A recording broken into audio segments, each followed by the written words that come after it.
Alam ko lang naman, bakit kailangan ninyong tawag-tawagan siya? Kailangan ninyong magmakaawa. O susagsagan ang pagkapanalo ni Carlos sa Paris, proud naman ay pinasilit ng kanyang ama ang sandalamak na medalya ni Carlos. Simula nang ito ay bata pa. Halos wala nang araw sila mapaglagyan, kaya ang iba ay hindi pa nila nagsasabi. Una pa lang Olympic Japan pa lang sa Tokyo.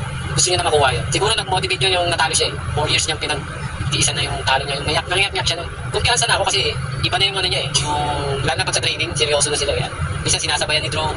Nagpapanding sila ni Drew.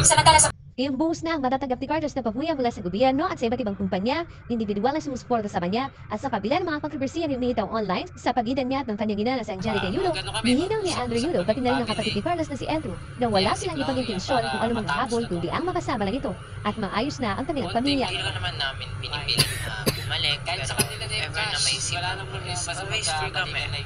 Hindi kami lumalapit sa'yo kasi dahil nanalo ka. Gusto lang naman namin kayo makaband ng hindi namin sinasabi or hindi namin kailangan sabihin.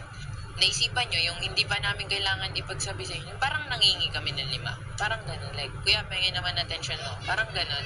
Nakiusap din si Eldrew kay Carlos na sana ay ito na mismo ang gumawa ng paraan para magkabati na sila at ng kanyang ina. Babae kasi si Mama Uye, and alam mo naman kapag babae talagang matataas talagang pride.